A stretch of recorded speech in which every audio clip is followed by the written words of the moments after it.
వందనాలన్నా. నా పేరు సాయి, వయసు 27, నర్సీపట్నం నుంచి. నేను సంపాదిస్తున్న అమౌంట్లో కొంత భాగం దేవునికి, కొంత వచ్చేసి వడ్డీ వ్యాపారం చేద్దాం అనుకుంటున్నాను. అసలు వడ్డీ వ్యాపారం చేయవచ్చా? కొంతకాలం వడ్డీ వ్యాపారం చేసి డెవలప్ అయ్యాక వచ్చే వడ్డీతో ఇంకా జాబ్ మానేసి దేవుని సేవన అవసరాలు పోతాయని ప్లాన్ చేశాను. ఇది కరెక్టా? లేక జాబ్ చేస్తూ వచ్చే అమౌంట్తో ఎప్పటికప్పుడు దేవుని సేవ ఇంకా నా అవసరాల కోసం పూర్తిగా ఖర్చు పెట్టడం మంచిదా?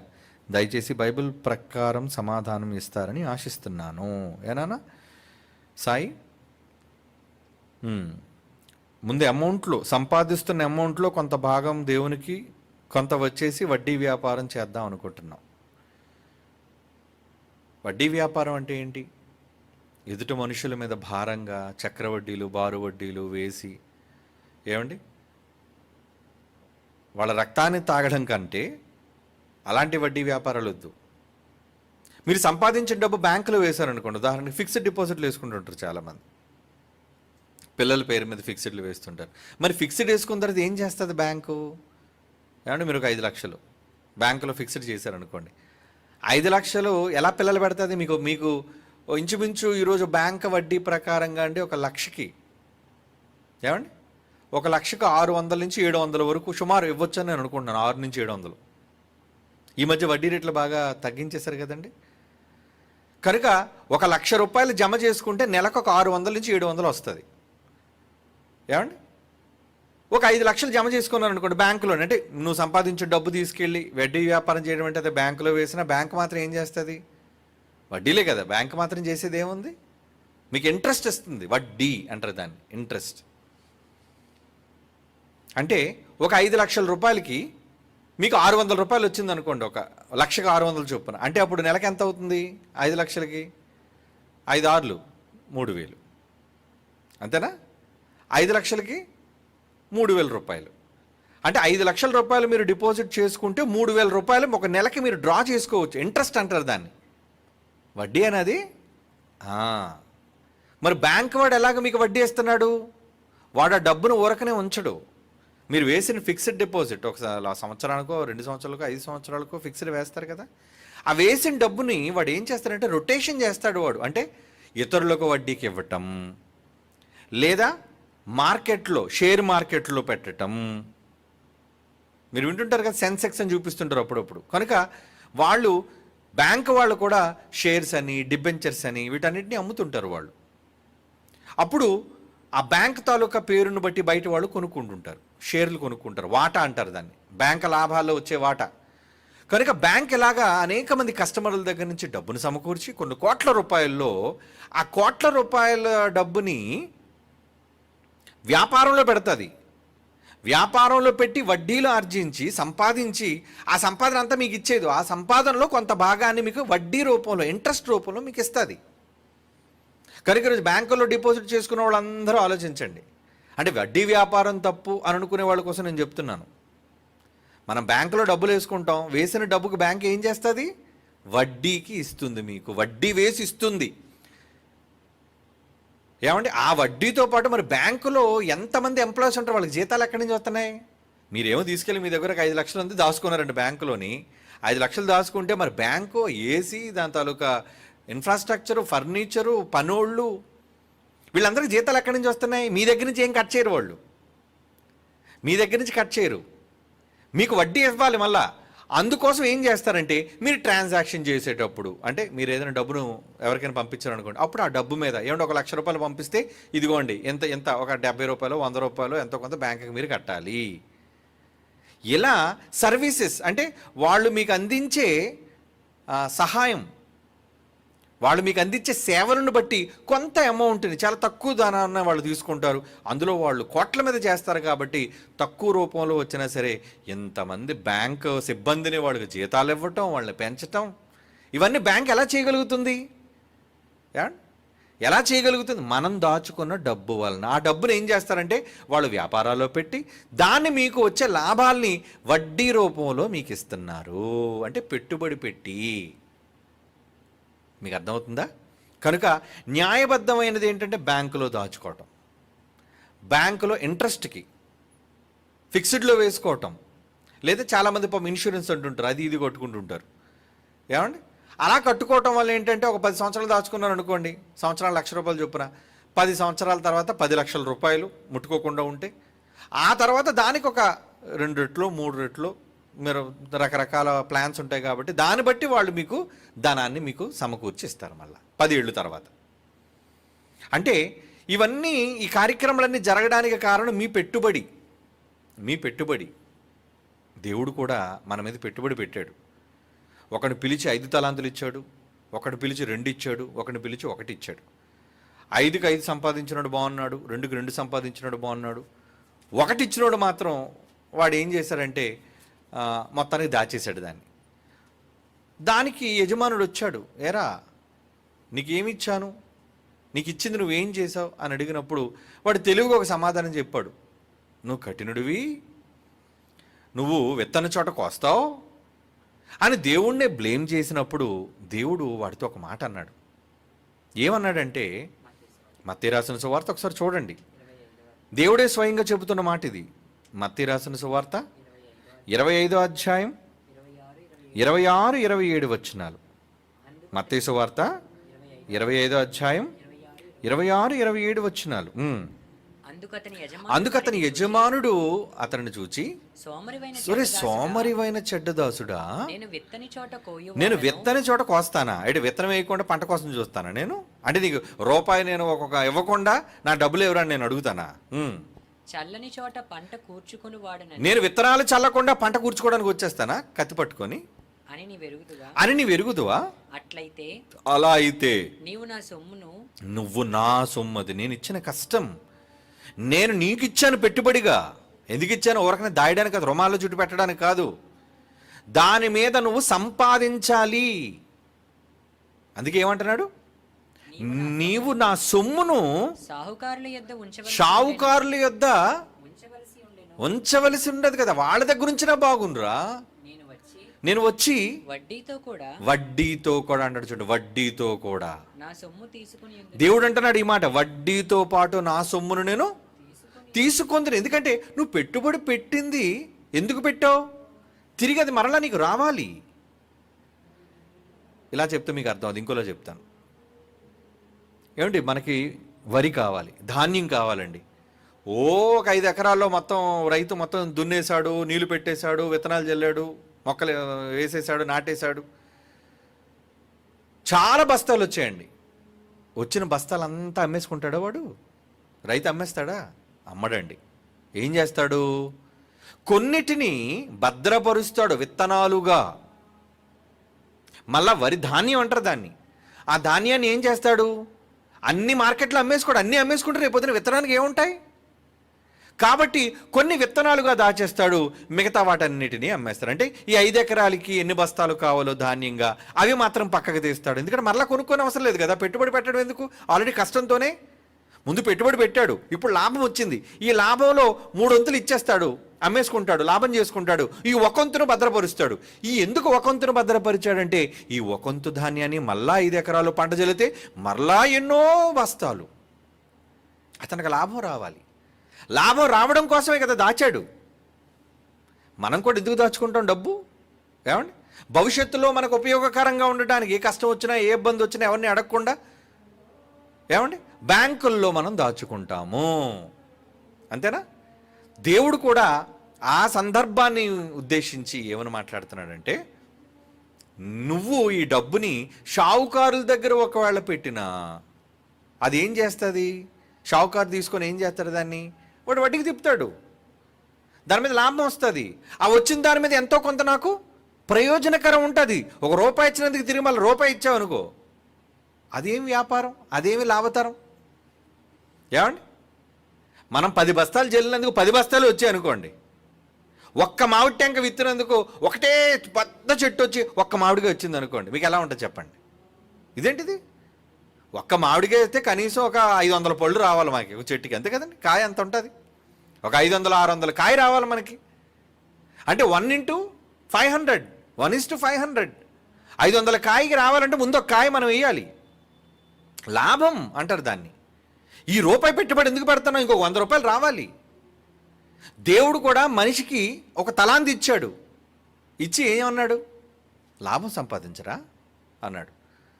కనుక వాడేమో చేయలేకపోయాడు. ఒరే, కనీసం షావుకారు దగ్గర ఉన్న వడ్డీతో సహా నేను వచ్చి తీసుకొనియుందును అంటున్నాడు. అంటే న్యాయబద్ధమైనది. ఊరకనే నీ డబ్బులు తీసుకెళ్ళి అలాగ పెట్టావు అనుకోండి బీరోల్లోని, వస్తుందా? డబ్బులు పిల్లలు పెడతదా? పెట్టదు. డబ్బు పిల్లల్ని పెట్టదు.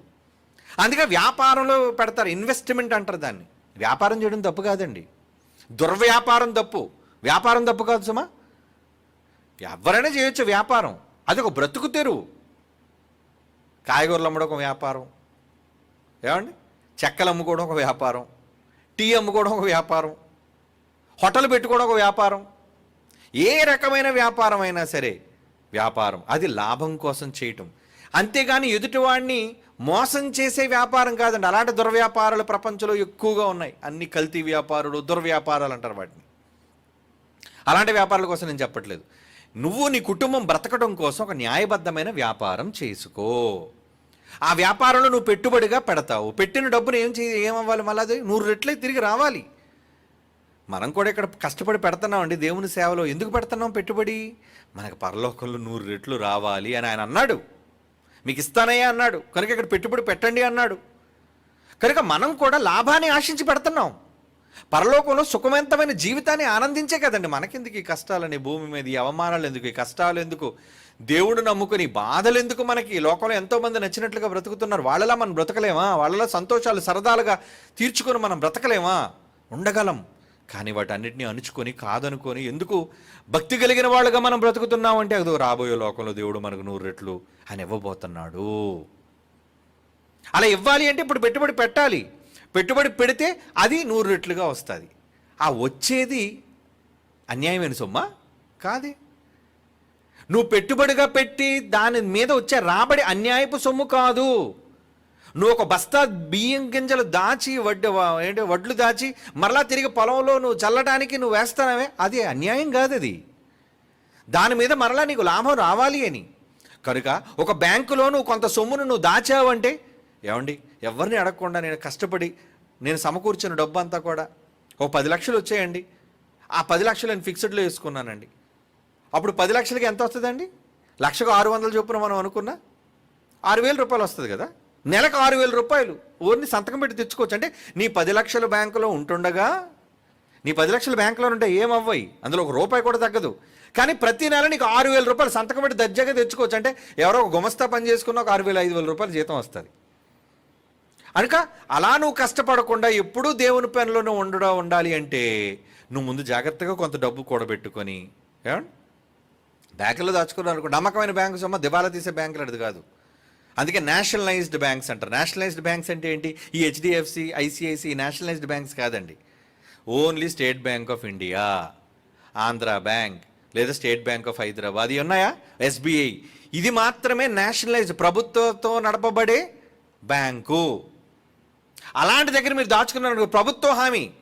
ఈ బయట బ్యాంకులు అనుకోండి, మన డబ్బుకు హామీ లేదు. వాడు ఎప్పుడు బోర్డు తిరగేసినా మనం ఎవరిని అడగడానికి లేదు. కాబట్టి బ్యాంకులలో మనం డబ్బును దాచుకొని వచ్చే వడ్డీ ఏదైతే ఉందో, ఇంట్రెస్ట్ ఏదైతే ఉందో, అది న్యాయబద్ధమైన సొమ్ము మాత్రమే. ఆ వడ్డీ న్యాయబద్ధమైన వడ్డీ. ఏమంటే మనకైనా డబ్బు అవసరం అనుకోండి, ఏం చేస్తాం? బ్యాంకులో లోన్ పెడతాం, హౌసింగ్ లోన్ అంటాం, అవునా? అప్పుడు వాడు ఎంత ఛార్జ్ చేస్తాడు? ఒక 6%, 7%. ఏమంటే ఆ బ్యాంకు యొక్క వడ్డీ రేట్లను బట్టి, లేదా ప్రభుత్వం నిర్ణయించిన ఆర్బీఐ నిర్దేశించిన వడ్డీ రేట్లను బట్టి హౌసింగ్ లోన్కి అయితే ఎంత, పర్సనల్ లోన్కి అయితే ఎంత, ఉద్యోగ లోన్ అయితే ఎంత, చదువు లోన్ అయితే ఎంత బ్యాంకుల్లో ఉంటాయండి. కనుక మనం వడ్డీ కడుతున్నాం. ఆ వడ్డీ కట్టడం తప్ప మనకి ఎవడెత్తాడు ఊరకనే? నీకు ఇల్లు కట్టడానికి ఒక 50 లక్షలు కావాలి, బ్యాంక్ కూడా ఎందుకు ఇవ్వాలి? నువ్వు వడ్డీ కట్టకుండా ఏమంటే 50 లక్షలు ఇచ్చేయండి, ఇల్లు అంతా కట్టిన తర్వాత 50 లక్షలు మీకు మెల్లిమెల్లిగా తీర్చేస్తానంటే నాకెందుకు? నువ్వు 50 లక్షలు ఇస్తే 50 లక్షలకి అయ్యే వడ్డీ నువ్వు కట్టు. మరి బ్యాంకులు అలా బ్రతుకుతాయి. అది న్యాయబద్ధమైనది. ఏమండి, అలా నిజంగా ఒకవేళ వడ్డీ ద్వారా డబ్బు సంపాదించడం ఏదైతే ఉందో అది న్యాయబద్ధమైనదై ఉండాలి అంటానంటే అందరికీ ఆమోదయోగ్యమైనది. కానీ కొంతమంది వడ్డీ వ్యాపారులు వడ్డీ లాభాల కోసం, ఏమండి, ఎదుటి వాళ్ళ యొక్క మరి ఎదుటి వాళ్ళకి ఎంత ఇబ్బంది పడుతున్నా, ఎంత కష్టాలలో ఉన్నవాళ్ళు చాలా పేదోళ్ళు అండి. వాళ్ళ దగ్గర డబ్బు ఉండదండి, ఆస్తులు లేవు, ఏమీ లేవు. కానీ ఆ అవసరాన్ని చూసి ఏమంటే తెలుసు, ఇదిగో 10 రూపాయలు వడ్డీ అయ్యా అంటాడు. 10 రూపాయలు వడ్డీయా? ఏడు 100కి 10 రూపాయలు ఇచ్చేయాలా? మరి ఇవ్వాలి అంతే, నీ అవసరం, లేకపోతే పో అంటాడు. ఆ క్షణం ఎలాంటిదంటే, అయ్యో ముందు మన అవసరం కట్టెక్కాలండి. సరే బాబు 10 రూపాయలు అయితే అయింది, 7 రూపాయలు అయింది, 6 రూపాయలని వడ్డీ ఇచ్చే బాబు తీసేసుకుంటాం. కట్టాలి, అది అన్యాయపు సొమ్ము. అంటే ఎదుటివాడు ఇవ్వగలిగే న్యాయవంతమైన సొమ్ము అది వడ్డీ అయినా సరే అది ధర్మమైనది. ధర్మ వడ్డీ అన్నారు దాన్ని, ధర్మ వడ్డీ. అధర్మ వడ్డీ అలాంటిది తప్పు.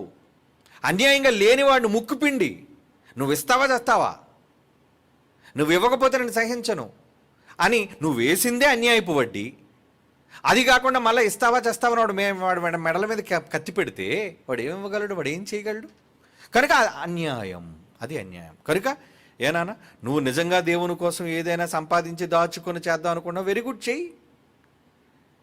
కానీ బ్యాంక్ ఏ విధంగా అయితే ధర్మ ప్రకారంగా వడ్డీలు వసూలు చేస్తుందో అలా నువ్వు వడ్డీలు వసూలు చేయగలిగితే చెయ్యి. కానీ నువ్వు బ్యాంకులా నువ్వు చేయగలవా? ఎవడైనా ఒకళ్ళు నువ్వు ఒక 10 లక్షలు దాచి ఎవరికైనా వడ్డీకి ఇచ్చాను కాడు పట్టుకొని పారిపోతే మొదటికే మోసం వస్తుంది నీకు. కనుక ఎలా మనుషులను నమ్మి నువ్వు డబ్బులు ఇవ్వవద్దు. నువ్వు సొంతంగా వ్యాపారం చేస్తే మాత్రం ఎవ్వరు అందరూ మంచి వాళ్ళు ఉండరు. 100కి 99% మంది దొంగలు, కిరాతకులు, దోపిడీ దొంగలు, గాళ్ళు, అందరూ నేరగాళ్ళు. అవసరం వచ్చినంత వరకు ఏమండి రేపే ఇచ్చేస్తారండి మీకు అంటాడు, అంతే. రేపే, అబ్బా నిజం రేపే వచ్చేస్తారు డబ్బులు. రేపు కాదు కదా, సంవత్సరమైనా అదే మాట అంటే రేపేనండి, రేపే ఇస్తానంటాడు. అంటే ఎన్ని రేపులు, ఎన్ని సంవత్సరాలైనా ఆ రేపు ఒకటే కథ కనబడుతుంటుంది మనకి. అంటే నువ్వు వడ్డీ కోసం వాడి చుట్టూ నువ్వు తిరగడం తప్ప నీ డబ్బు వెనక్కి రాదు. కనుక మనుషులను నమ్మొద్దు. ధర్మ ప్రకారంగా ఏదైనా ఉంటే ప్రభుత్వం ద్వారానో బ్యాంకు ద్వారానో అటువంటి వాటి ద్వారా నువ్వు చెయ్యి, తప్పులేదు. ఎందుకంటే నీ కష్టార్జితం. ఒక దొంగోడు చేతిలో పెడితే ఆడు ఏం చేస్తాడు? బ్యాంకులనే మోసం చేస్తున్నారండి. ఏంటి? తప్పుడు పత్రాలు చూపించి, తప్పుడు ఆస్తి పత్రాలు చూపించి బ్యాంకుల దగ్గర రుణాలు. అది కూడా లండన్లో పారిపోయాడు కదా దొంగోడు, ఆడికి ఈ మధ్య రుణమాఫీ చేశారు కదా, ఏదో పేరు, దరిద్రుడి పేరు. లండన్లో ఉన్నాడు కదండి, విజయమాల్యా అనుకుంటాను. కింగ్ఫిషర్ అధినేత వాడనా? విజయమాల్యా. వాడు రుణాన్ని మాఫీ చేసింది బీజేపీ ప్రభుత్వం. ఎంత గొప్ప ప్రభుత్వం!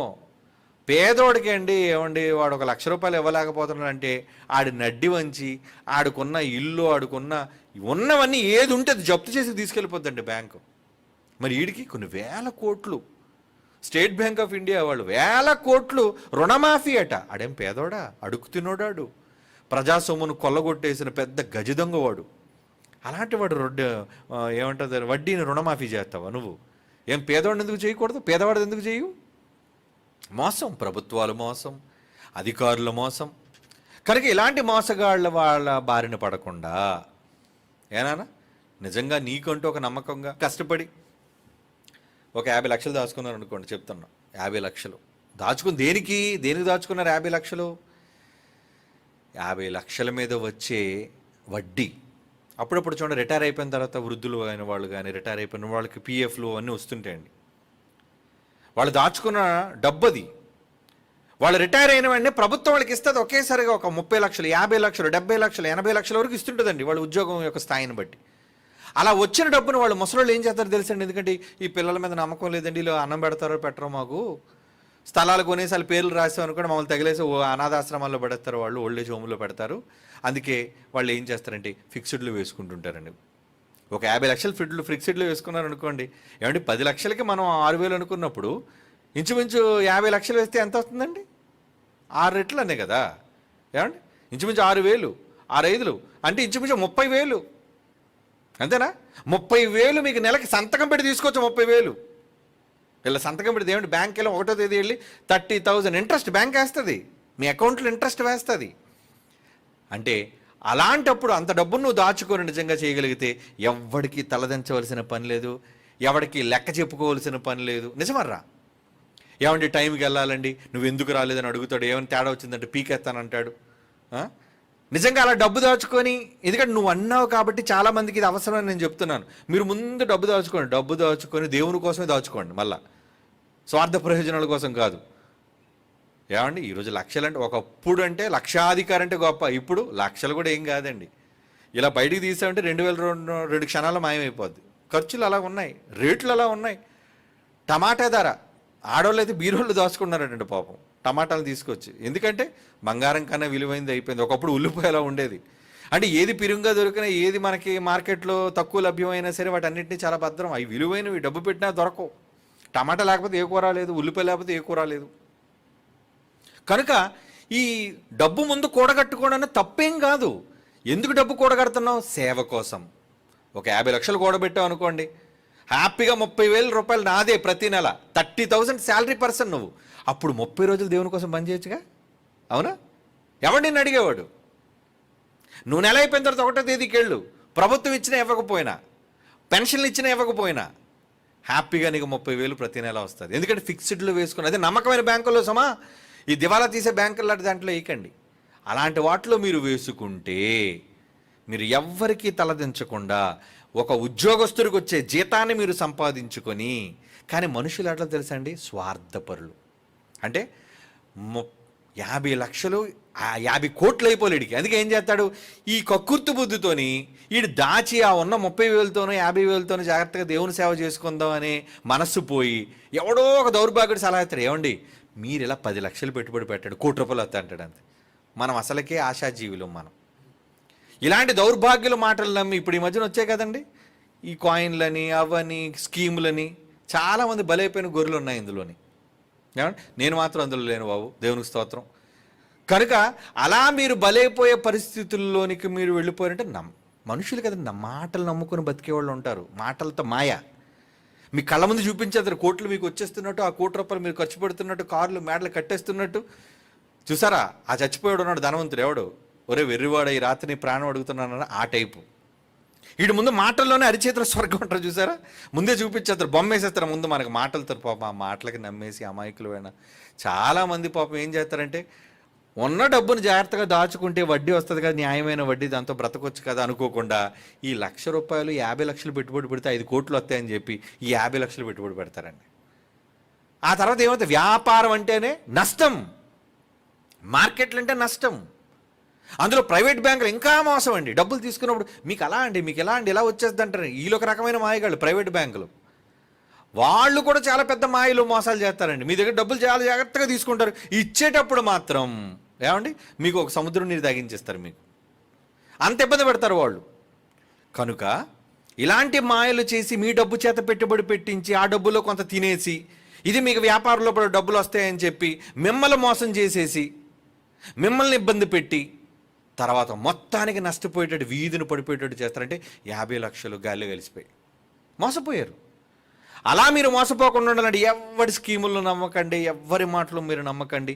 మీకు వచ్చిన న్యాయవంతమైన డబ్బును జాగ్రత్తగా దాచిపెట్టిన డబ్బు నమ్మకమైన బ్యాంక్, నేషనలైజ్డ్ బ్యాంకులో ఫిక్స్డ్లో వేసుకోండి. ఉంటే మీ దగ్గర ఉంటే చెప్తున్నాను.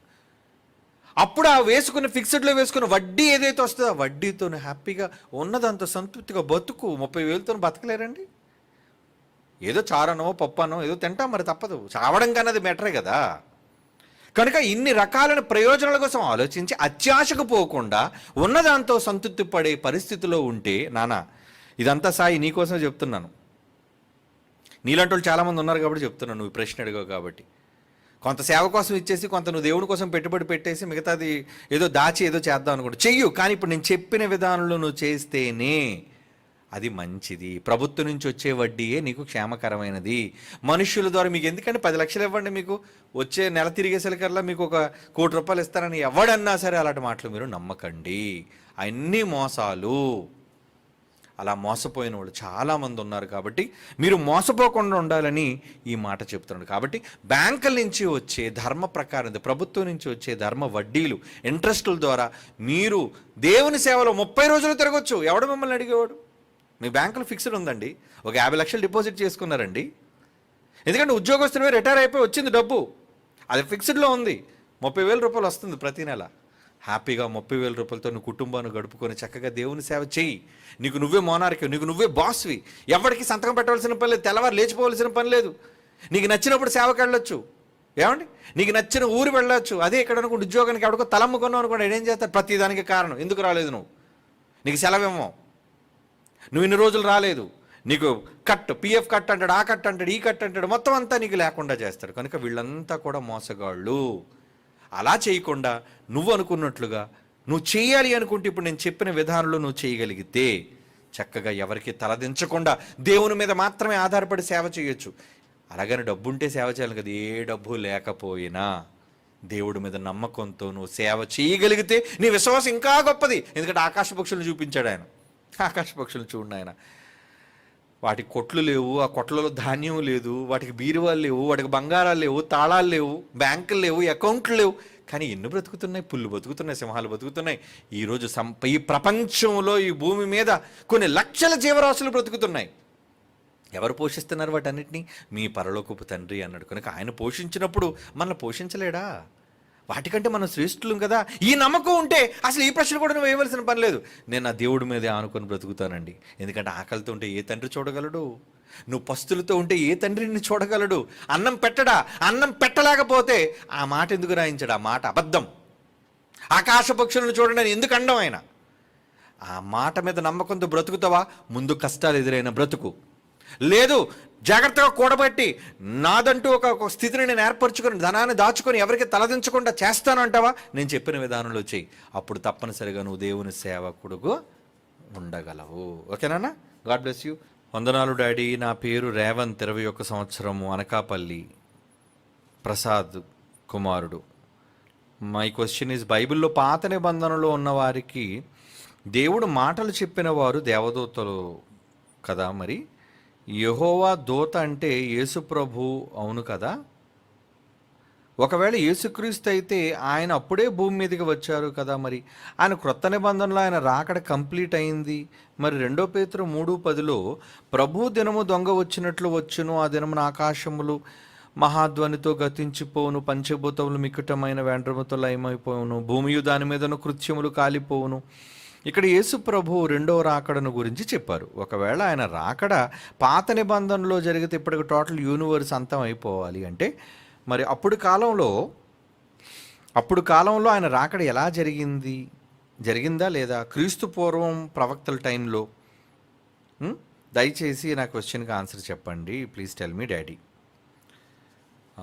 ఓకే, కుమారుడు ఏమడుగుతున్నాడండి? రేవంత్ ఏమడుగుతున్నాడు అంటే యేసుప్రభు వారు పాత నిబంధనలో వచ్చారు కదా, ఏమని? పాత నిబంధనలో ఉన్న వారికి దేవుడు మాటలు చెప్పారు, ఆ మాటలు యెహోవా దూతలు వచ్చి చెప్పాయి. ఆ మాటలు వాక్యం కదా, వాక్యం అంటే యేసుప్రభు వారు వచ్చారు, మరి ఆయన రాకడ సంభవించినట్లే కదా. మరలా రెండవసారి ఎందుకు దొంగ వచ్చినట్లు వస్తుంది? 2వ రాకడ అంటున్నాడు అంటే పాత నిబంధనలో ఆయన వచ్చెళ్ళాడా, లేదంటే యేసుప్రభు భూమి మీద పుట్టడమేనా రాకడా, తర్వాత 2వ రాకడా అనేది ఆయన ప్రశ్న. నానా, పాత నిబంధనలో యేసుక్రీస్తు వారు ఉన్నారు. పాత నిబంధనలో యేసుక్రీస్తు వారు భూమి మీదకి వచ్చారు. ఉన్నారా? ఎప్పుడో ఉన్నాడు ఆయన, సృష్టి పుట్టక ముందే ఉన్నారు ఆయన. కానీ భూమి మీదకి వచ్చారా అన్న ప్రశ్నకు మనం ఒకవేళ వెతికితే బైబిల్లో సమాధానం వచ్చారు అని బైబిల్ చెప్తుంది. ఎలా? అబ్రహాం గారికి అవకాశం మనకు తెలుసు. అబ్రహాం గారిని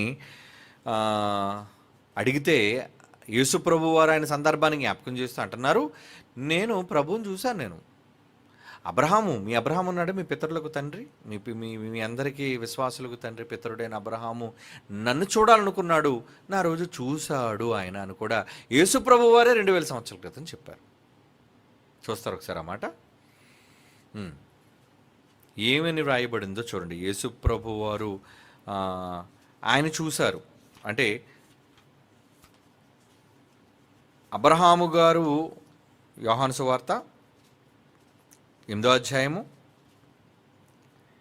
56వ వచనం. యోహాను సువార్త 8వ అధ్యాయము 56. మీ తండ్రి అయిన అబ్రహాము నా దినమును చూడవలనని మిగుల ఆనందించెను, అది చూచి సంతోషించాను. పాస్ట్ టెన్స్ ఇది, చూస్తాడు కాదు, ఫ్యూచర్ టెన్స్ కాదు ఇది. మీ పితరుడైన అబ్రహాము ఉన్నాడే, నన్ను చూడాలని, నా దినం చూడాలని అనుకున్నాడు. అంటే నేను భూమి మీదకి వచ్చిన దినం, మరి అది చూశాడట. నా దినము చూతున్నని మిగులు ఆనందించను, అది చూచి సంతోషించెను. అబ్రహాం ఉన్నప్పుడు యేసుప్రభు వారు వచ్చారు. యేసుప్రభు వారిని చూశాడు అబ్రహాము, చూశాడు. సంతోషించాడా? సంతోషించాడు. అందుకు యూదులు వాళ్ళకి అర్థం కాలేదు కదా, నీకు ఇంకనూ 50 సంవత్సరంలేను నువ్వు లేవే, నువ్వు అబ్రహామును చూచితివా అని ఆయన అడుగ్గా యేసు, అయ్యో అబ్రహాం పుట్టక మునిపే నేను ఉన్నానని మీతో నిశ్చయముగా చెప్పుచున్నాను. ఏమండి? కాబట్టి వారు ఆయన మీద రాళ్ళు రూటకు రాళ్ళు ఎత్తారట. ఏంటి బుద్ధిహీనులకు అర్థం కాలేదు. ఏటి యేసుప్రభు అబద్ధం చెప్తున్నాడు అనుకున్నారు వాళ్ళు. ఏటి అబ్రహాం కన్నా ముందున్నావా? పట్టుమని 50 సంవత్సరాలు నీకు లేవు కానీ నువ్వేటి అబ్రహాం చూసావా? అబ్రహాం నిన్ను చూశాడా? హేళన చేశారు వాళ్ళు. సర్లేండి, వాళ్ళకి అర్థం కాలేదు, వదిలేయండి. ఇప్పుడు మనకు కావాల్సిన విషయం ఏంటంటే, క్రీస్తుకు ముందు అంటే భూమి మీదకి మరియమ్మ గర్భంలోనికి రాకముందు యేసుప్రభు భూమి మీదకి వచ్చారా? వచ్చారు. అబ్రహాం గారే దానికి విట్నెస్, సాక్ష్యం. నేను చూశాను ఆయన్ని. ఏమండి? మరి అబ్రహాం తర్వాత కాలంలో ఉన్నాడు ఆయన? ఎందుకు లేడు? ఉన్నాడండి. మోషే కాలంలో లేడా? మోషే కాలంలో ఉన్నాడు ఆయన. ఎలా ఉన్నాడు మోషే కాలంలో చూస్తారా? కొరింథీయులకు రాసిన మొదటి పత్రిక 10వ అధ్యాయము 4వ వచనం చూడండి. కొరింథీయులకు రాసిన మొదటి పత్రిక 10వ అధ్యాయము 4వ వచనం. అందరూ ఆత్మ సంబంధమైన ఒకే పానీయమును పానం చేసిరి. ఎలా అంటే,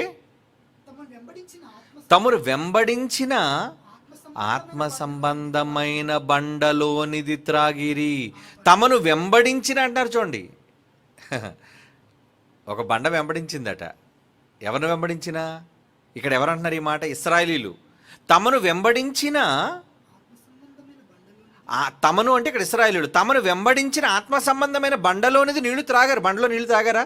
మోషే బండలతో మాట్లాడమంటే కొట్టాడు కదా. ఏమండి? మరి ఆ బండే నీళ్లు తాగారు వీళ్ళు. ఎంతమంది? మొత్తం ఇశ్రాయేలు అందరూ తాగారు. లక్షల మంది తాగారు. మోషే కాలం అది. ఆ బండలోనిది త్రాగిరి. ఆ బండ ఎవరో కాదు, క్రీస్తే అంటారు. అప్పుడు క్రీస్తు ఏంటండి? వీడు క్రీస్తు ప్రభు వారు ముందు కూడా ఉన్నారంటే ఉన్నారు. ఆయన ఇప్పటి నుంచే ఉన్నారు. కానీ భూమి మీదకి వచ్చారంటే వచ్చారు. అబ్రహాము కాలంలో ఉన్న వ్యక్తి, మళ్ళా మోషే కాలంలో ఉన్న వ్యక్తి కనబడుతున్నాడు మనకు. ఆయన ఇంతమంది ఇశ్రాయేలీలు అందరినీ కూడా ఆయన వెంబడిస్తున్నాడు చూడండి. అంటే వదలలేదా? వదలలేదు. మరి నోవహు కాలంలో ఉన్నాడండి? నోవహు కాలంలో ఉన్నాడా? అబ్రహాం కన్నా ముందు కాలం నోవహు. కొరింథీయులకు గల పేతురు రాస్తున్న మొదటి పత్రిక 3వ అధ్యాయము 20వ వచనం చూడండి. పేతురు రాస్తున్న మొదటి పత్రిక 3వ అధ్యాయము 20వ వచనం. దేవుని దీర్ఘశాంతము. దేవుడు ఇంకా కనిపెడుతున్నాడు. ఇంకా ఆయన భూమి మీద జలప్రళయం కోసం పైనుంచి ఆకాశపు తూములు విప్పలేదు. అలా దేవుని జలప్రళయం ముందు ఆయన దీర్ఘశాంతంతో కనిపెడుతున్నప్పుడు, పూర్వము నోవహు దినములలో ఓడను నోవహు గారు కడుతుంటే అవిధేయులైన వారి యొద్దకు, అనగా చెరలో ఉన్న ఆత్మల యొద్దకు ఆయన ఆత్మరూపిగానే వెళ్ళి వారికి ప్రకటించను. ప్రకటన, వాక్య ప్రకటన ఎవరు చేశారట? ఆయనే ఆత్మరూపిగా వెళ్ళాడట. వాక్యాన్ని చెప్పాడట వాళ్ళకి. ఎవరు? నోవహు గారు చెప్పినది కాదండి. నోవహు గారు ఓడ సిద్ధం చేస్తుంటే ఈయన ఆత్మరూపిగా వెళ్ళి వాక్యం చెప్పాడట. దేవుని దీర్ఘశాంతం కనబడుతున్నప్పుడు తండ్రి చూస్తున్నాడు, కొడుకు వెళ్ళి వాక్యం చెప్తున్నాడు. అంటే నోవహు కాలంలో కనబడుతున్నాడు, అబ్రహాం కాలంలో కనబడుతున్నాడు, మోషే కాలంలో కనబడుతున్నాడు. అంటే ఇన్ని కాలాల్లో క్రీస్తుకు ముందు కాలం ఇదంతా. అప్పటికి మరియమ్మ గర్భాన్ని ఇంకా జన్మించలేదు ఆయన. మొదటి రాకడ కూడా జరగలేదు. మరి ఎన్ని రాకడలండి అంటే లేదు. ఆయన రావడానికి ఒక రాకడకు ఒక ప్రత్యేకత ఉన్నప్పుడే రాకడ అనిపించుకుంటుంది. భూమి మీదకి తల్లి గర్భంలో నుంచి రావడం అనేది మొదటి రాకడ. ఈ మొదటి రాకడ ప్రవక్తల ప్రవచనానుసారం జరిగినది. ప్రవక్తలతో చెప్పాడు, కన్యక గర్భవతి కుమారుని కనును, ఆయనకి ఇమ్మానుయేలు పేరు పెట్టుము. ఇది భూమి మీద ఒక కార్యార్థమై వచ్చినది. మరి అక్కడ వచ్చాడు, ఒక 40 ఏళ్ళు వాళ్ళతో ఉన్నాడు, వెళ్ళిపోయాడు. ఎందుకంటే వాళ్ళు వెంబడించిన బండ ఇశ్రాయేలు ఎంతకాలం నడిచారు? 40 సంవత్సరాలు అరణ్యంలో నడిచారు. ఆ 40 సంవత్సరాలు వాళ్ళతో ఉన్నాడు ఆఫ్టర్ ఆల్ 40 ఇయర్స్. కానీ తర్వాత 1000 సంవత్సరాలు, 100 సంవత్సరాలు జరిగాయి. 100 సంవత్సరాలు ఆయన లేడు. అలాగే నోవహు దినముల్లో కొద్ది రోజులు వాళ్ళకి వాక్యం చెప్పాడు. మీకు అర్థమవుతుందా? అలాగే అబ్రహాము మెల్కీసెదెక్గా వచ్చాడు, దశంభాగాలు తీసుకున్నాడు, ఆశీర్వదించాడు, వెళ్ళిపోయాడు. లేడు భూమి మీద ఆయన. వచ్చాడు, వెళ్ళిపోయాడు ఆయన. ఏమండి? కానీ ఒకానొక కాలం వచ్చేసరికి ఆయన పుట్టటం, ఆయన భూమి మీద తండ్రి ఇష్టాన్ని నెరవేర్చటం, ఆయన శిలువముల మీద మరణించటం, ఇదంతా కూడా ఆయన రాకడలో జరిగిన ఒక పెద్ద ప్రక్రియ. కనుక ఇదంతా ఏంటనమాట? మొదటి రాకడా. ఇక యేసుప్రభు వారు చివరిగా వచ్చేదాన్ని బైబిల్లో రెండవసారి అనే పదం ఖచ్చితంగా ఉందండి. అన్నిటికీ రాకడలు అనేకూడదు. మెల్కీసెదెకు దగ్గర వచ్చారు కదా, అదొక రాకడా. ఏమండి? ఇప్పుడు అఫీషియల్గా వెళ్ళే విజిట్ ఉంటుంది, అన్అఫీషియల్గా వెళ్ళే విజిట్ ఉంటుందండి. ఇప్పుడు మేము మీటింగ్లు వెళుతుంటాం, ఒక హైదరాబాద్ వెళతాం, ఒక చెన్నై వెళతాం, లేదంటే ఒక బెంగళూరు వెళతాం, లేదంటే ఇంకే గ్రామానికి కావచ్చు, పట్టణానికి కావచ్చు వెళతాం. మీటింగ్లకు సంబంధించి వెళతాం. ఏమండి? అది అఫీషియల్ పర్యటన, సభల కోసం. రేపొద్దున మన యూనివర్సిటీకి సంబంధించి ఏదో పని మీద ఢిల్లీ వెళ్ళాం అనుకోండి, అది అన్అఫీషియల్. అది అంటే దేవునికి సంబంధించి వాక్యం చెప్పడానికి వెళ్ళింది కాదు అక్కడ, అది వేరే పని. ఏమండి? అలా వెళ్ళినప్పుడు కొంతమంది ఎదురుపడవచ్చు, కొంతమంది మనల్ని పలకరించవచ్చు, కొంతమందితో మనం మాట్లాడవచ్చు. ఏమండి? ఇప్పుడు మొన్న జాన్సన్ చూడడానికి వెళ్ళాం. నేను లిఫ్ట్లోంచి పైకి వెళ్తున్నాను. వెళ్ళగానే ఒక పెద్ద ఆయన వచ్చి, ముగ్గురు ఉన్నారు పెద్దవాళ్ళు. వాళ్ళు వెంటనే నమస్కారం పెట్టి, అయ్యా నమస్కారం, వందనాలని, ప్రసన్నబాబు గారు బాగున్నారా? వాళ్ళు ఎవరో నాకు తెలియదు, కానీ ఆయన విశాఖపట్నంలో ఐజక్ అనే పెద్ద పాస్టర్ అనమాట ఆయన. తర్వాత నేను ఆయన పేరు చెప్పిన తర్వాత గుర్తుపెట్టాను. అయ్యా నేను పలానా నేను. అయ్యా మీరే, నమస్కారం అండి. ఎందుకు వచ్చాం? పలానా. ఓకే. అంటే వెళ్ళింది, కలిసింది, ఆయన కలవడానికి వెళ్ళలేదు నేను. అనుకోకుండా తారసపడ్డారు, ఆయన పలకరించారు. ఏమండి? మాట్లాడు. అంటే అన్అఫీషియల్ విజిట్ అది. ప్రత్యేకించి నేను వారి కోసం వాళ్ళు చర్చికి వెళ్ళాను అనుకోండి, అది వేరు అఫీషియల్ విజిట్ అది. అలాగే యేసు ప్రభు వారు భూమి మీదకి ఆయన రాకడ ఒక ప్రత్యేకతను సంతరించుకున్నది, మొదటి రాకడ. అలాగే రెండో రాకడ ఒక ప్రత్యేకతను సంతరించుకుంది. అంతకుముందు చాలాసార్లు వచ్చి వెళ్ళాడు ఆయన. అవి అన్అఫీషియల్ విజిట్స్ అంటారంటే ఏదో కొంతమంది వ్యక్తుల కోసం, కారణాన్ని బట్టి ఆయన వెళ్ళి రావడం జరిగిందే తప్ప, ఇది భూమి మీదకి రావడం లోక కళ్యాణం కోసం. అవునా? సర్వజనుల కోసం. అలాగే రెండోసారి రాబోతుంది, అది లోక కళ్యాణం కోసమే, అందరికీ సంబంధించింది. కనుక ఇది అఫీషియల్. కనుక రెండోసారి ఆయన వస్తాడా అనేది మనం చూస్తే హెబ్రీయులకు రాసిన పత్రికలో ఒక మాట అంటాడు చూడండి. హెబ్రీయులకు రాసిన పత్రికలో ఆయన పాపము లేకుండా రెండవసారి ప్రత్యక్షమగును అనే పదం ఉంటుంది చూడండి. హెబ్రీయులకు రాసిన పత్రికలో 9వ అధ్యాయం, హెబ్రీయులకు రాసిన పత్రిక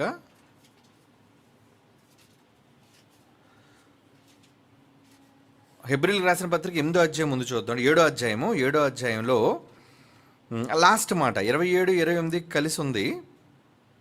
అది నేను చదువుతున్నాను చూడండి. హెబ్రీ పత్రిక 7వ అధ్యాయము ఆఖరి 2 మాటలు. ధర్మశాస్త్రమునకు బలహీనత గల మనుషులకు యాజకులుగా నియమించిన కానీ ధర్మశాస్త్రమునకు తర్వాత వచ్చిన ప్రమాణపూర్వక వాక్యము నిరంతరము సంపూర్ణ సిద్ధి పొందిన కుమారు నియమించిన కనుక ఈయన ప్రధాన యాజకులు మొదట తన సొంత పాపముల కొరకు, తర్వాత ప్రజల పాపముల కొరకు బలులు అర్పించవలసిన అవసరం గలవాడు కాడు, తను తాను కోరినప్పుడు ఒక్కసారి ఈ పనిని చేసి ముగించెను. ఏమండి? ఒక్కసారి ఈ పని చేసి ముగించను అంటున్నాడు. తర్వాత హెబ్రీ పత్రిక 9వ అధ్యాయం 28వ వచనం లాస్ట్ మాట. హెబ్రీ పత్రిక 9వ అధ్యాయం అంటే మొదటిసారి పాపాల కోసం ఒక్కసారే వచ్చాడు. అది ఇందాక మనం చదివిన మాట. ఇప్పుడు హెబ్రీ పత్రిక 9వ అధ్యాయం 28వ వచనం, అలాగే క్రీస్తు కూడా అనేక పాపములను భరించుటకు ఒక్కసారి అప్పగింపబడి తన కొరకు కనిపెట్టుకొని ఉండు వారి నిమిత్తము రక్షణ నిమిత్తము పాపము లేకుండా రెండవసారి ప్రత్యక్షమవును అంటారు చూడండి. రెండవసారి. అవునా? రెండోసారి వస్తాడా? మరి చాలాసార్లు ముందు వచ్చాడు కదా. అబ్రహాం దగ్గర వచ్చాడు ఆయన, నోవహు దగ్గర వచ్చారు ఆయన. మరి ఎన్ని లెక్కల్లో లేవా అంటే అన్నిటికీ రాకళ్ళు పెట్టకూడదు మనం. కాబట్టి మొదటి రాకడ తల్లి గర్భంలో పుట్టడం, రెండో రాకడ భూమి మీద మనుషులందరినీ సంఘాన్ని తండ్రికి తీసుకెళ్ళి అప్పగించడం, ఇది రెండవ రాకడ ప్రత్యేకత. కాబట్టి నాన్న, యేసు ప్రభువు వారు పాత నిబంధనలో ఉన్నా అనేకసార్లు భూమి మీదకి వచ్చినా అవన్నీ రాకడలని మనం అనకూడదు. కనుక పాత నిబంధనలో టోటల్ యూనివర్స్ ఎందుకు అంతమైపోద్ది? అప్పుడు వస్తే అంతమైపోద్ది ఏంటి? ఆయన వచ్చింది అంతం చేయడానికి కాదు. పాత నిబంధనలో ఆయన వచ్చింది దేనికి వచ్చాడు? ఆయన అంతం చేయడానికి రాలేదు. ఆయన అలాగే రక్షించడానికి రాలేదు. ఆయన అబ్రహాం గారికి కనబడడానికి వచ్చాడు, కనబడి వెళ్ళిపోయాడు అంతే. మీకు అర్థమవుతుందా? అలా అనమాట. ఓకేనా అన్నయ్య? వందనాలు. నా పేరు సందీప్, వయస్సు 21, కొట్టాల గ్రామం. నా ప్రశ్న, అపోస్తుల కార్యములు 2:46, ఇక్కడ రొట్టె మాత్రమే ఉంది, ద్రాక్షారసం లేదు. అలాగుననే అపోస్తుల కార్యములు 20:7 ఇక్కడ కూడా రొట్టె అన్నాడు, కానీ ద్రాక్షారసం అనలేదు. దీని గురించి వివరించండి. అంటే ఇప్పుడు ఏమనాలి? ఏనన్నా మేము ఆదివారమున రొట్టె విరుచుటకు కూడినప్పుడు అన్నాడు అంటే అక్కడ ద్రాక్షారసం లేదనా? ఏమండి నేను భోజనం చేయడానికి కూర్చున్నప్పుడు అంటే ఇక నీళ్లు కూర ఏమి ఉండవనా? అన్నీ ఉంటాయి అక్కడ, అన్నీ వివరించి చెప్పనవసరం లేదు. ఇప్పుడు పెద్ద పెద్ద హోటల్స్కి వెళ్ళాం అనుకోండి, 10 ఐటెంలు పెడతారండి. మంచి ఏమంటారు దాన్ని, థాలీ అంటారు దాన్ని. ఏమంటే సౌత్ ఇండియన్ థాలీ అంటారు, నార్త్ ఇండియన్ థాలీ అంటారు. ఈ థాలీలో ఏంటంటే ఒక 30 కప్పులు తీసుకొస్తారండి పెద్ద ప్లేట్లో ముందు. ఆ కప్పులన్నింటిలో రకరకాలు ఉంటాయి. ఏమంటే నేను తినవలసింది అన్నము సాంబారు పప్పేనండి, కూరేనండి, ఇన్నోటి ఏంటంటే ఇవన్నీ అవునండి ఐటమ్స్ అండి ఇవన్నీ. ఇప్పుడు ఇవన్నిటి పేర్లు రాయాలంటే కొన్ని తెలుసు, మనకు కొన్ని తెలియవు. రాయడం అవసరమా? భోజనానికి కూర్చున్నాం అంటాడు, కానీ భోజనానికి కూర్చున్నప్పుడు కుర్చీ వేశారు, ఆ కుర్చీకి 4 కాళ్ళు ఉన్నాయి, అది పలానా రంగులో ఉంది. ఏమండి అక్కడ ఒక ప్లేట్ పెట్టారు, అది స్టీలు పళ్ళెమా, ఇత్తడి పళ్ళెమా, బంగారు పళ్ళెమా, అందులో ఎన్ని గరిటెలు ఉన్నాయి, ఎన్ని గ్లాసులు పెట్టారు, ఇవన్నీ రాయవలసిన పని లేదు. సర్వసాధారణంగా మనం మాట్లాడేటప్పుడు భోజనానికి కూర్చున్నామండి, భోజనానికి కూర్చున్నారా అంటే ఊరికనే బాచిపట్లు వేసుకుని కూర్చొని లేచిపోయారన్నా మటం వేసి? కాదు. భోజనానికి కూర్చొని వాళ్ళకి కావలసినవన్నీ భోజనం చేశారు, అక్కడ కావలసినవన్నీ ఉన్నాయి అని ఎలాగైతే మనకు అర్థమవుతుందో ఇక్కడ కూడా ఆదివారమున అపోస్తుల కార్యములు 2:46 ఇక్కడ రొట్టె మాత్రమే ఉంది. ఏంటంట చదవండి ఒకసారి ఆ మాట. అపోస్తుల కార్యములు 2 రైట్ 46 ఏమంటున్నాడు అక్కడ?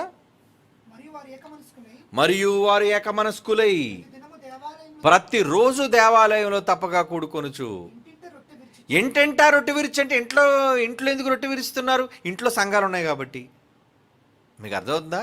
ఇంట్లో సంఘాలు లేవనుకున్నారు. రోమాపత్రిక చూడండి 16 రోమిలకు రాసిన పత్రిక. ఇంటింటా రొట్టె విరచడం దేనికండి అని అనుకున్నారేమో, అసలు ఇంట్లో సంఘం ఉంది కనుక. రోమాపత్రిక 16:4 రోమాపత్రిక 16:4 అండి. వారు నా ప్రాణము కొరకు తమ ప్రాణములు ఇచ్చుటగనను తెగించిరి, మరియు వారి ఇంట ఉన్న సంఘమునకు వందనములు చెప్పుడి. ఇలా చాలా ఇల్లు ఉన్నాయండి, ఇంక చెప్పుకుంటూ పోతే. ఇది క్షమించండి, అకుల ప్రిస్కిల్ల వారి వాళ్ళ ఇంటిలో ఒక సంఘం ఉంది. ఇలా చాలా ఇళ్లలో సంఘాలు ఉన్నాయి కనుక ఇంటింటా రొట్టె విరుచు అంటే సంఘంగా కూడుకున్నారు, ఇంట్లో రొట్టె విరిచారు కాబట్టి ద్రాక్షారసం చెప్పలేదు అక్కడంటే. ప్రార్థన కోసం చెప్పలేదంటే ప్రార్థన చేశారు, రొట్టె విరిచారు, ద్రాక్షారసం త్రాగారు అని అర్థం. కనుక అన్నాను ఇక్కడ రొట్టె మాత్రం ఉంది, ద్రాక్షారసం లేదు అనుకుంటే అలా చెప్పే ప్రతిసారి చెప్పరు. ద్రాక్షారసం ఉంది, రొట్టె ఉంది అని. మీకు అర్థమవుతుందా? అలాగే అపోస్తుల కార్యములు 20:7 అదే ఆదివారమున రొట్టె విరుచుటకు కూడినప్పుడు.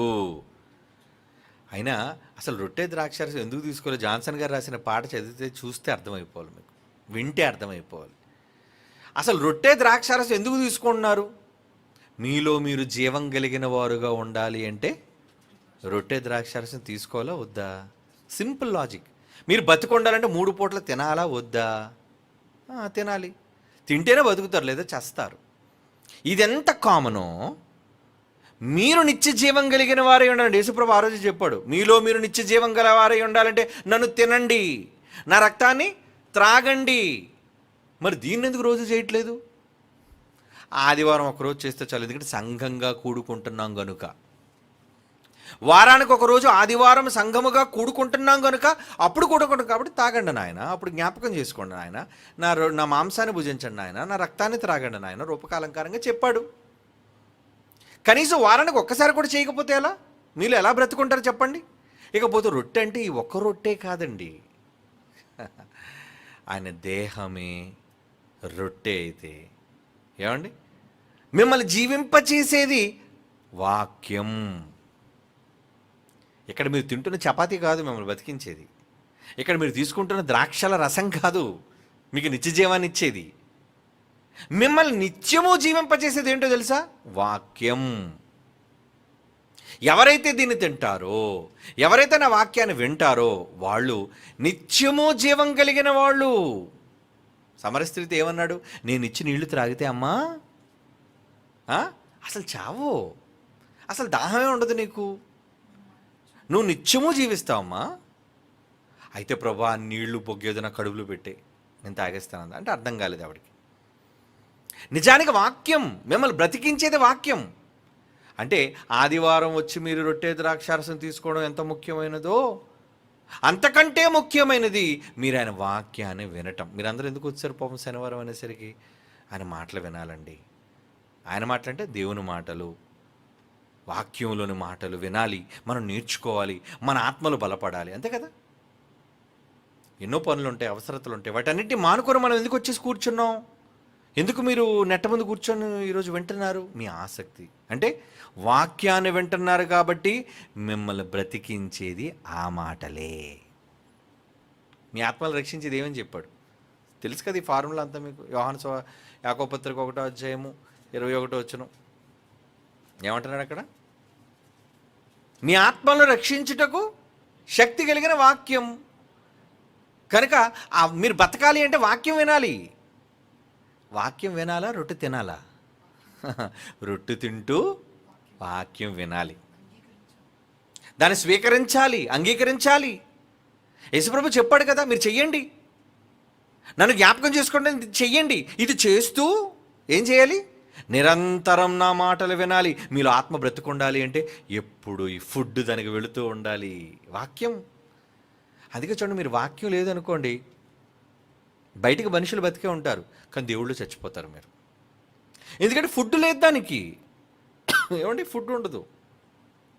భోజనం చేయడం ఒక 2 రోజులు మానేశారు అనుకోండి బలవంతంగా, ఏమవుతుంది? శరీరం నీరసం వచ్చేస్తుంటుంది. ఆత్మ మరి నీరసించదా? ఆత్మ బలహీనపడదు అనుకున్నారా? ఆత్మ కూడా బలహీనపడుతుందండోయ్. అది బలహీనపడకుండా ఉండాలి అంటే, అది బలపడాలి అంటే, దానికి ఫుల్ శక్తి రావాలి అంటే దానికి ఏం పెట్టాలి? నిత్యము జీవాహారము నేనే, నన్ను తినువాడు. జీవాహారం నేనే అంటే ఆయన వాక్యం అని అర్థం. ఆయన పేరే వాక్యం. పరలోకమును దిగివచ్చిన జీవాహారమును నేనే. ఎవడైనను ఒకవేళ ఈ ఆహారమును భుజించితే వాడు ఎల్లప్పుడూ జీవించినట్టు. చూడండి, యోహాను సువార్త 6:51 యోహాను సువార్త 6:51. వాక్యాన్ని వింటే మీరు ఎప్పుడు బతుకుతారు? మరి వాక్యం వింటున్నారా? ఎవరైతే వాక్యాన్ని వినడానికి ఇష్టపడతారో వాళ్ళు బ్రతుకుతారండి ఎప్పుడును. చాలామంది అండి ఇంటి దగ్గర ఉంటారా, ఖాళీగా ఉంటారండి, వాక్యం పెట్టుకుంటారు, టీవీలో వాక్యం పెట్టుకుంటారు, మొబైల్లో వాక్యం పెట్టుకుంటారు, దేవుని పాటలు వింటుంటారు, దేవుని మాటలు వింటూ ఉంటారు. చాలామంది దేవుని మాటలు షేర్ చేస్తూ ఉంటారు, చాలామంది దేవుని వాక్యాలు ప్రకటిస్తుంటారు, నోటి ద్వారా ప్రకటిస్తుంటారు. అంటే ప్రకటిస్తానంటే నువ్వు వింటున్నావు కదా, నువ్వు చెబుతున్న మాటలు నువ్వు వింటున్నావుగా. అంటే వాక్యాన్ని నువ్వు వింటూ ఇతరులకు చెబుతూ ఇతరులకు పంచుతూ, ఆహా అంటే నువ్వేమై ఉన్నావు అనమాట, జీవం, బ్రతికున్నారు మీరు. కొంతమంది చూడండి గుడికి రారు, వాక్యము వినరు. వాళ్ళు ఎలా ఉంటారు? ఎప్పుడు చూడండి, లోకం, సంపాదన, సంతోషాలు, పండగలు, ప్రయాణాలు. వాళ్ళు చచ్చిపోయారు ఎప్పుడో. ఎందుకంటే వాళ్ళ దగ్గర వాక్యం లేదు. వాళ్ళని బ్రతికించేది వాక్యం అనే విషయం వాళ్ళకి తెలియదు. మేమేముంది, బాగున్నాం కదా, బ్రతుకున్నాం, మేము మా కుటుంబాలు హ్యాపీ. అయ్యో పిచ్చోడా, చచ్చిపోయావురా నువ్వు. నువ్వు ఎప్పుడో చచ్చిపోయి దేవుని దృష్టిలో. ఎందుకంటే నువ్వు ఆయన వాక్యాన్ని భుజించటం లేదు. మీ పితరులు మన్నాను తిన్నా చచ్చారా వాళ్ళు, కానీ నన్ను తినండి, మీరు ఎప్పుడూ చావరు. అంటే ఈరోజు మనం ఎప్పుడూ చావకుండా శాశ్వతంగా మనం బ్రతుకుండాలి అంటే వాక్యాన్ని వింటూ ఉండాలి. ఇది నిత్యము కొనసాగవలసినదే. మరి మీరు ఎంతమంది చెప్పండి వాక్యం వింటున్నారు? ఏమండి, వారానికి ఒకసారి తిన్నాడు బలంగా ఉంటాడా, రోజుకు 3 సార్లు తిన్నాడు బలంగా ఉంటాడు? మీరు చెప్పండి. రోజుకు 3 సార్లు తిన్నాడే కదండి స్ట్రాంగ్ ఉంటాడు. ఏమండి, వీక్లీ ఒక్కసారి తింటానంటే మూలుగుతూ అమ్మోళ్ళు ఉంటాడు. ఎందుకంటే వాళ్ళ బలం లేదు. ఇప్పుడు మీరు రోజు వాక్యం వింటున్నారు అనుకోండి, ఎలా ఉంటుందో తెలుసా? స్ట్రాంగ్, చాలా బలంగా ఉంటారు. ఎందుకంటే ఎప్పుడు దేవుని మాటలు వింటూ ఉండటం వల్ల మీలో చాలా ధైర్యం, మీలో చాలా కాన్ఫిడెన్స్, ఏమండి, నమ్మకం, విశ్వాసం, ఇవన్నీ పెరుగుతూ పెరుగుతూ పెరుగుతూ అసలు దేనికి భయపడరండి. కష్టాలకు భయపడరు, అవమానాలకు భయపడరు, శిక్షలకు భయపడరు. ఎందుకు మీరు ఆ స్థాయిలో ఉన్నారో తెలుసా? ఎప్పుడు మీరు వాక్యం అన్నారు కదా, చాలా స్ట్రాంగ్. ఏమంటే చాలామందికి టెన్షన్గా వచ్చేస్తుంటుందండి బీపీ. టెన్షన్కే బీపీ, టెన్షన్కే డయాబెటీస్, షుగర్. ఎందుకు? వాళ్ళు కేవలం టెన్షన్, అంటే మానసికమైన ఒత్తిడికి గురైపోవటం వల్లే. మరి మానసికమైన ఒత్తిడి దూరం చేసుకుంటే హ్యాపీ అండి, రావండి అవి. మీరు ఎప్పుడు కూడా మీరు హైపర్ టెన్షన్ ఫీల్ అయ్యారు అనుకోండి, అదే బీపీ. బ్లడ్ ప్రెషర్ అంటే హైపర్ టెన్స్ అని అర్థం. డయాబెటిక్ అంటే ఏంటంటే ఎక్కువగా మీరు ఆలోచనల్లో ఉన్నారు అని అర్థం. వాటిని దూరం చేసుకుంటే ఆరోగ్యంగా ఉంటారు. దేవుని వాక్యాన్ని మీరు ఎప్పుడు వింటే ఆరోగ్యంగా ఉంటారు. లేదనుకోండి చింత, ప్రతిదానికి చింత, జరగలేదని చింత, రాలేదని చింత, ఇవ్వలేదని చింత. ఈ చింత మిమ్మల్ని ఏం చేస్తుంటుందంటే మిమ్మల్ని తినేస్తూ ఉంటుంది. మీరు దేవునిలో బలహీనులుగా మారిపోతారు. కనుక ఇప్పుడు మీరు ఎలా ఉండాలి అనుకుంటున్నారు చెప్పండి? ఇప్పుడు ఇది వినాలనుకుంటున్నారా? వాక్యాన్ని వినాలనుకుంటున్నారా? మీరు మీ కుటుంబం కూర్చొని రోజు వాక్యం వింటారా? ఏమండి, రోజు కుటుంబం మనమంతా కూర్చొని దేవుని పాటలు విందాం, ఒక మంచి ప్రసంగం వేసుకొని విందాం, ఒక మంచి సినిమా చూద్దాం అందరం కలిసి ఫ్యామిలీ అంతా. ఏది మంచి పాట పెట్టుకోటి ఫ్యామిలీ అంతా కూర్చొని చూద్దాం. నిజానికి కుటుంబం అంతా కూర్చొని ఏమంటే తినేటప్పుడు రారా కూర్చో అంతా, ఏమండి నువ్వు ఒక్కడు తినేస్తావా? తినేటప్పుడు మాత్రం కుటుంబం అందరినీ కూర్చోబెట్టి తిండి పెట్టి నువ్వు వాక్యం దగ్గరికి వచ్చేసరికి ఎన్నో కుటుంబాలు నాశనం అయిపోతున్నాయండి. అందుకే దేవుని భక్తిలో నుంచి తొలగిపోతున్నాయండి. అందుకే భక్తి లేదు వాళ్ళకి. ఎప్పుడు దేవుని మాటలు వింటూ, ఎప్పుడు దేవుని పనిలో పాల్గొంటూ. కొంతమంది ఏం చేస్తారు తెలుసండి, పని అయినా సరే మేము వచ్చేస్తాడు పనికి, మీ పిల్లలు వాళ్ళు రారులేండి. ఎందుకు? అదేంటది? ఒక పెళ్ళికి వెళ్తే నేను పెళ్ళికి వెళ్తానండి, పిల్లలు అవసరం లేదంటావా? ఒక షాపింగ్కి వెళ్తే పిల్లల్ని తీసుకెళ్తావు, ఒక పండగకి వెళ్తే పిల్లల్ని తీసుకువెళ్తావు. మరి దేవుడు పని అంటే అక్కర్లేదులేండి పిల్లలు. అయ్యో, నువ్వు కష్టపడుతూ నీ పిల్లల్ని కూడా దేవుని పనిలో కష్టపడేటట్టుగా చెయ్యాలి. వాళ్ళకి వాక్యం పంచాలి, వాళ్ళకి పనిని నేర్పించాలి, బాధ్యత ఇవ్వాలి. చిన్నప్పుడు మా నాన్నగారు మా అందరితో పనులు చేయించేవారండి. ఆయన మట్టి మోయడం కాదండి, మేము కూడా చిన్న చిన్న బకెట్లు చిన్న చిన్న ముంతలు పట్టుకొని మట్టి మోయడమే. అదొక సరదా. అప్పుడు ఆయన మట్టి పిసుకుతుంటే మేము కూడా అందులో మట్టిలోకి అడుగుపెట్టి కాళ్ళతో తొక్కడం, బురదలో జారి పడిపోవటం. ఏంటి అది? కుటుంబాలుగా దేవుని పని చేయటం. అది అందరికీ రాదండి ఆ భాగ్యం. ఈరోజు దేవుడు మమ్మల్ని ఈ స్థాయిలో ఉంచాడు అంటే అవన్నీ చూడకుండా పెడతాడు ఈ స్థాయిలో. ఆలోచించండి. ఏమండి, దేవుడు ఈరోజు మీకు ప్రపంచంలో ఈ స్థాయి ఇచ్చాడు, ప్రజల మధ్య ఎంత ఉన్నతమైన స్థితిని ఇచ్చాడు, మీరంటే గౌరవం ఇచ్చాడు, మీ వాక్యానికి ఆకర్షణ ఇచ్చాడంటే ఎందుకు వచ్చాయి ఇవన్నీ? ఎందుకు వచ్చాయి తెలుసా? చిన్ననాటి నుంచి దేవుని పనిలో మాకు ఉన్న ఆసక్తిని బట్టి. ఊరకనే ఎవడెవరో మేము ఊరి మీద ఆవారగాళ్ళ తిరుగుతుంటే దేవుడు పిలిచిచ్చాడు. మేము మా కుటుంబం, నేను చాలాసార్లు ప్రార్థన చేసినప్పుడు మీరేమంటారు? మమ్మలను, మా ఇంటి వారిని, మా కుటుంబాలు అంటే సంఘాలుగా, మన కుటుంబాలుగా అందరం చెయ్యాలి, అందరం వెళ్ళాలి, అందరం పాల్గొవాలి. అర్థమవుతుందా మీకు? ఎందుకు? అది జీవాహారం, అది వాక్యం. దానిలో పాలు నా ఒక్కడికి వస్తే ఎలా? వీళ్ళకి రావాలి, వాళ్ళకి రావాలి, వాళ్ళకి పంచాలి, వీళ్ళకి పంచాలి, అందరికీ వాళ్ళు వాళ్ళ వాటాలు ఇవ్వాలి. కనుక వాక్యం వినే దగ్గరికి వచ్చేసరికి, దేవుని పని దగ్గరికి వచ్చేసరికి ఎన్నున్నా పక్కన పెట్టి అందరూ వాక్యం దగ్గరికి రావాలి, అందరూ వాక్యం వినాలి. పోన్లేండి, అఫ్కోర్స్ ఇక్కడికి రాకపోవచ్చు, ఏమండి ఇంట్లో వింటున్నారా? వినాలి. పనిలో ఉంటున్నారా? ఉండాలి. లేదంటే యెహోషువ అన్న మాట ఊరకనేమన్నా, నేనును నా ఇంటి వారును యెహోవాను సేవించేదము. నేను ఒక్కడిని సేవిస్తే చాలు అనుకున్నాడా? లేదండి, ఆయన ఇంటివారు కూడా యెహోవా సేవలో ఉండాలని కోరుకున్నాడు ఆయన. కనుక ఇక్కడ రొట్టె ద్రాక్షారసం అని చెప్పేసరికి యేసుక్రీస్తు వారు కేవలం రొట్టె తినడం మాత్రమే కాదు, ద్రాక్షారసం త్రాగడం మాత్రమే కాదు, వాక్యము అది జీవాహారము. అది ఎప్పుడంటే ఎల్లప్పుడూ తింటూ ఉండాలి, నిత్యము భుజించాలి. ఏమండి, నిత్యము తినకపోతే ఎలాగా? ఆయన మాటలు తినాలి, ఆయన మాటలు వినాలి, ఆయన పనిలో మనం ఉండాలి. అదే మీకు జీవం, అదే మీకు బ్రతుకు. దాన్ని బట్టి దేవుడు గుర్తిస్తాడు, వీడు బతుకున్నాడు, ఈమె బతుకుంది, ఇవి చచ్చిపోయాడు, వీడు ఇవి చచ్చిపోయింది. మన చచ్చిపోయేటట్టుగా దేవుడు ఎప్పుడు డిక్లేర్ చేస్తాడు తెలుసా? ఏంట్రా అసలు వీడు వాక్యం ఒక్కసారి కూడా వినటం లేదేంటి? ఎన్నిసార్లు పనుల్లో కూడా వీళ్ళు పాడుకోవట్లేదేంటి? పని లేదా వీళ్ళకి? దేవుని పిల్లలారా, కనుక ఇక్కడ రొట్టె ద్రాక్షారసం అనగానే ఏదో మనం తినేది మాత్రమే అనుకొని అక్కడితో ఆగిపోయారు మీరు. కాదు, దాని వెనక ఇంకా అర్థం ఉంది. ఏంటంటే ఆయన వాక్యము అన్నిటికీ మూలము, అది మిమ్మల్ని బ్రతికించేది, అది మీరు నిత్యము తినాలి. మీరంతా అదృష్టవంతులు ఇప్పుడు వినడానికి వచ్చేసారు. ఇంట్రెస్ట్ బట్టే కదా, ఆసక్తి ఉండబట్టే కదండి మీరంతా వింటున్నారు. ఏం అవసరం లేకపోతే చెప్పండి, మీరంతా వచ్చేసి మీ పనులన్నీ పక్కన పెట్టేసి ఆ మొబైల్స్ పట్టుకొని ఆ టీవీల దగ్గర కూర్చొని. అన్నిటికంటే వాక్యానికి ఫస్ట్ ప్రయారిటీ, మర్చిపోకండి. ఎప్పుడు వాక్యానికి ప్రథమమైన స్థానం. Christ is the head of this house అని ఏమండి స్టేట్మెంట్ పెట్టుకోవడం కాదు, బొమ్మ రాసి అమ్ముతుంటారు కదా. అంటే క్రీస్తే ఈ గృహానికి అధిపతి అని. మరి క్రీస్తు గృహానికి అధిపతి అయితే ఏది వాక్యం విషయంలో ఏది మీకున్న ఆసక్తి? ఏది వాక్య విషయంలో మీకున్న ఆసక్తి ఏది? మీ ఇంట్లో అందరూ కలిసి వాక్యం వింటున్నారా? అందరూ కలిసి దేవుని పనికి ప్రథమ స్థానం ఇస్తున్నారా?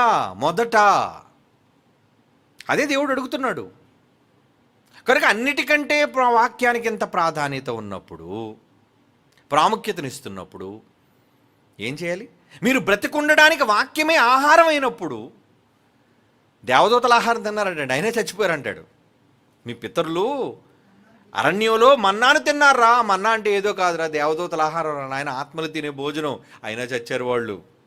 కానీ నేనిచ్చే ఆహారాన్ని తింటే మనం అనుకున్నాం, అయ్యో మేము కూడా దేవదూతలు అయితే బాగుండండి, చక్కగా దేవదూతల ఫుడ్ తినేవాళ్ళం. ఏముందండి దేవదూతల ఫుడ్లు? వచ్చే ఏం లేదు, అది కొత్తిమీర గింజల్లాగా తెల్లగా ఉండే ఏమంటే పాల లాంటి భోజనం అది, బైబిల్లో చెప్పినట్లుగా. అవునా? కొత్తిమీర గింజల్లా కనబడుతున్నాయి అంతే, అవి తెల్లగా కనబడుతున్నాయి.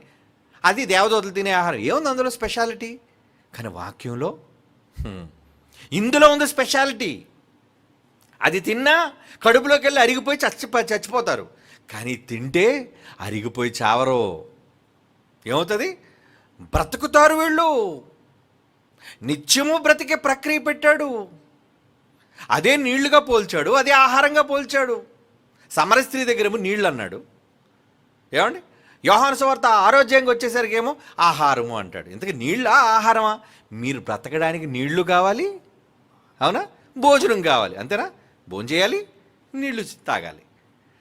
మీరు బ్రతకడానికి భూమి మీద నీళ్లు ఆహారం ఎంత ప్రాముఖ్యమైనవో, నేను కూడా మీ ఆత్మలకు అంత ప్రాముఖ్యమైనోడిని. నేనే నీళ్లును, నేనే మీకు భోజనాన్ని అన్నాడు ఆయన. ఆ నీళ్లు ద్రాక్షారసంగా త్రాగుతారా? ఆ నీళ్లు రొట్టెగా తింటారా? లేదంటే ఈ రెండిటికి మించి వాక్యంగా వింటారా? తింటారా, తాగుతారా, వింటారా? ఏమండి?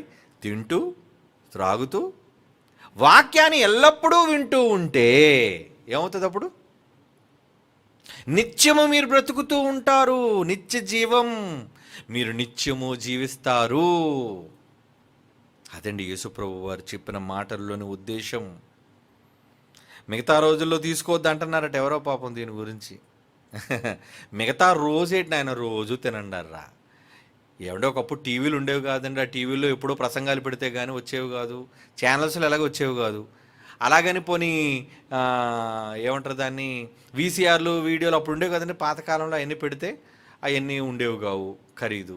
కానీ ఇప్పుడు సోషల్ మీడియా, మొబైల్ మీ చేతికి వచ్చిన తర్వాత అబ్బో ఎన్ని ప్రసంగాలు, ఎన్ని మాటలు. ఏమండి?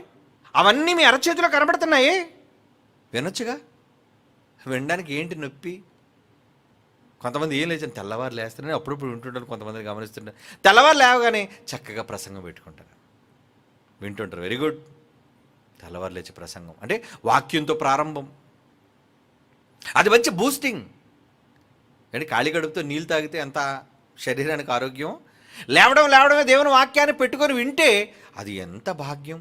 అంటే ఫ్రెష్ బ్రెయిన్, నీ బ్రెయిన్లోకి తెల్లవారే దేవుని వాక్యాన్ని చూపించేస్తున్నావు. ఇంకొంతమంది ఉదయం ఏంటండి, మధ్యాహ్నం కూడా వాక్యం వింటానండి. కొంతమంది అయితే వాక్యం పెట్టుకొని పనిచేస్తుంటారండి. అబ్బా, అంటే 24 hours బ్లడ్ ఎక్కుతున్నట్టే, పైకి ఫ్లూయిడ్స్ ఎక్కుతున్నట్టే. చాలామంది మనం పిల్లల్లో గమనించండి, పాటలు పెట్టుకొని పనిచేస్తుంటారండి.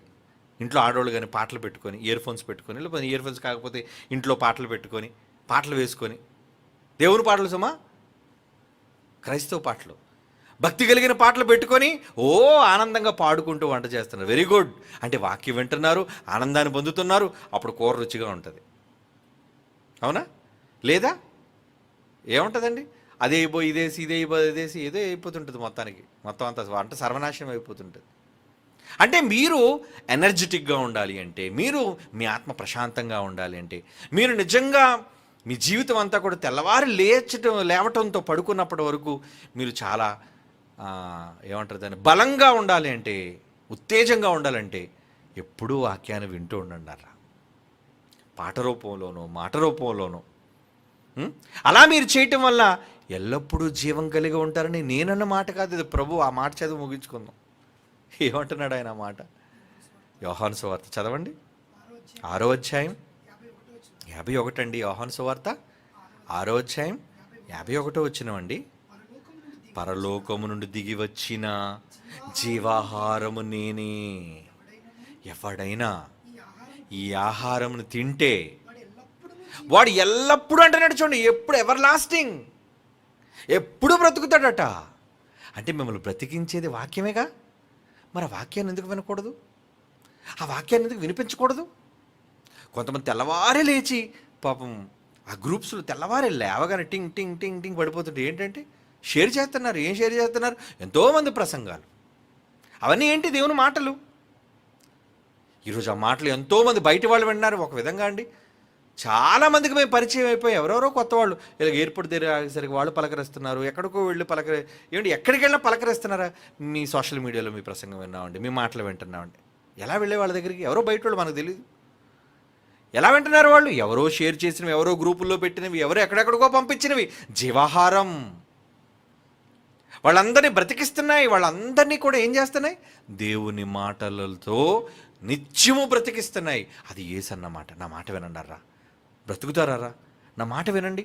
మీరు ఎప్పుడు బ్రతుకుతారు? ఎల్లప్పుడూ జీవిస్తారు. కనుక ఎల్లప్పుడూ జీవించే ఆయన మాటలకు ఫస్ట్ ప్రయారిటీ, ప్రాధాన్యత ఇవ్వండి. అందుకే అంటున్నారు, నీవే నిత్య జీవపు మాటలు గలవాడు అని పేతురు గారు అంటారు. ఎక్కడికి వెళ్ళిపోతారు నేను వదిలి? నువ్వు నిత్య జీవపు మాటలు, నీ మాటల్లోనే నిత్య జీవం ఉంది. అంటే అదే అధ్యాయంలో అండి. అందరూ పోయిన తర్వాత ఎరా మీరు పోతారా? 68వ వచనం యోహాను సువార్త 6వ అధ్యాయం.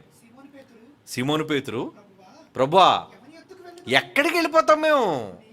నీవే నిత్య జీవపు మాటలు గలవాడు. అంటే నీ నోటి నుంచి వచ్చే మాటలు ఉన్నాయి కదా ప్రభువా, వండర్ఫుల్ ప్రభువా, అవి వింటుంటే నిత్య జీవం ప్రభువా మాకు. ఆయన మాటల్లోనే నిత్య జీవం ఉందట. అంటే వాక్యమే నిత్య జీవం కదా. ఆయన నిత్య జీవపు మాటలు కలిగిన వాడు అంటే యేసే వాక్యమైనప్పుడు వాక్యం ఏంటనమాట? వాక్యమే పరలోకం. సింపుల్గా చెప్పాలంటే మీ చేతిలో ఉన్న బైబిలే పరలోకం. అంటే మిమ్మల్ని పరలోకాన్ని తీసుకెళ్లేదని. మరి పరలోకాన్ని తీసుకెళ్ళి దాన్ని తింటున్నారా? దాన్ని వింటున్నారా? మీరే నిర్ణయించుకోండి. ఓకే.